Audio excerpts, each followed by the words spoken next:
Oh, čau. Představ si, že jsem od vesmíru dostal jednu zprávu přímo pro tebe. A to tu. Jsi ready? Že vesmír tě sakra miluje. Chápeš to? Celá existence tě miluje.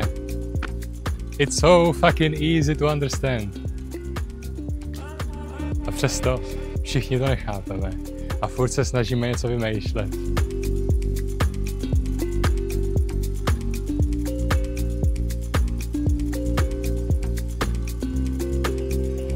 Takže to nejlepší, co můžeš udělat, pokud chceš být milován nebo milována vesmírem, tak je dovolit si to uznat, přijmout tu zprávu, pochopit, že tahle neuvěřitelná creation tě miluje a chce pro tebe sakra to nejlepší.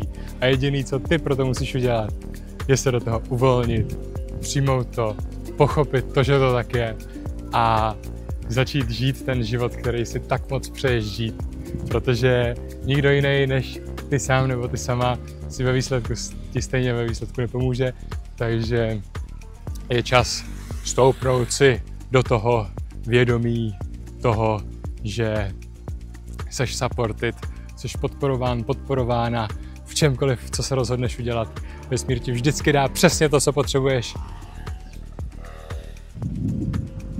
Přesně tak, motorka projíždí a je to krásný pocit, je to mega krásný pocit a zároveň co víc si přát, než být milován, milována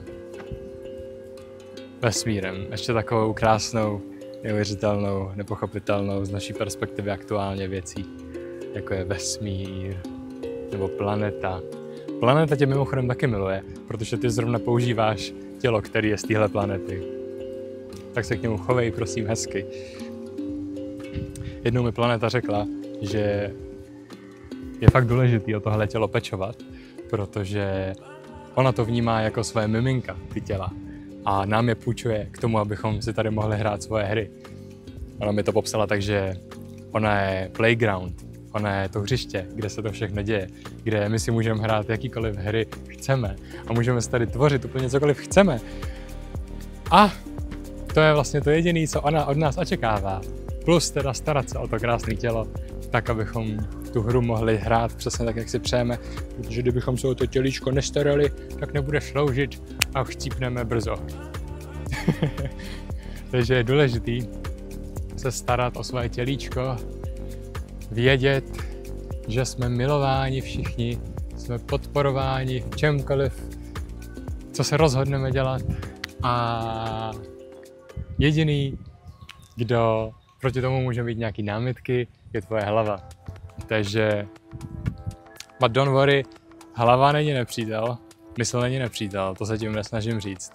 Mysl naopak krásně ukazuje třeba to, co ještě nemáme zpracovaný. Takže když například pocítíš nebo všimneš si nějaký myšlenky, která s tebou nerezonuje, nebo která ti brání udělat ten krok k tomu vysněnému životu, který tak moc chceš, tak to přijmi, řekni díky mysli, díky myšlenko, díky, že mi ukazuješ, jak se ještě víc můžu milovat, jak na sobě ještě líp můžu zapracovat. Díky. Yes. And that's the pozitivní přístup, ok? Takže vždycky zachovej, najdi pozitivní perspektivu k tomu, co zažíváš, prožíváš, protože pak se ti to bude prožívat mnohem příjemnější. Konec konců, tohle je tvoje reality experience, je to tvoje životní zkušenost. A jak si ji nadizajnuješ, je úplně na tobě. Takže tímto Bali vibem bych ti jenom rád předal všechny tyhle zprávy, co jsem ti řekl. Prosím, mysli na to, že vesmír tě miluje, že chce, aby se cítila co nejlíp na světě a kdykoliv máš k dispozici všechno k tomu, aby to tak bylo. Ve každý moment ty si můžeš stoupnout do té své nejlepší, nejzářivější verze. Chápu, že občas to nemusí být jednoduchý, zároveň tam je nějaká cesta, nějaký vývoj, ale jenom vědět to, že dá se dostat do bodu, kdy se to dá jednoduše zpřístupnit ten pocit, pokud třeba to pro tebe ještě není tak jednoduchý. A vědět, že ta cesta ve výsledku skončí mega moc pozitivně, ona možná nikdy neskončí. Ono je to, já si myslím, pořád o té cestě, o tom, jak ji projdeme. Ale právě to, jak ji projdeme, tak to určujeme my sami. Můžeme tu cestu jít pomalu, ale můžeme i jít rychle, chápeš? Můžeme skákat tou cestou, nebo můžeme tancovat.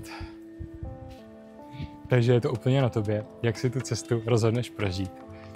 Můžeš plakat, můžeš se smát, můžeš být naštvaný, můžeš být radostný, radostná.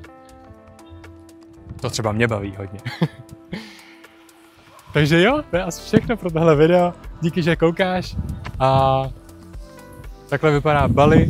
Pode mnou je balijská džungle. A je to tady místo, tohle místo úplně miluju, zbožňuju. Je to neuvěřitelné místo.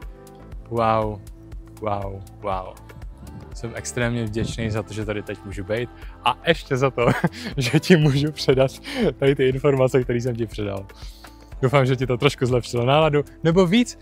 A užívej den, ať jsi kdekoliv, ať děláš cokoliv, ať se cítíš jakkoliv. Věřím, že teď to bude ještě lepší, než to bylo předtím. A nebo to bude ještě 10násobně lepší, když už to předtím bylo lepší. Jej!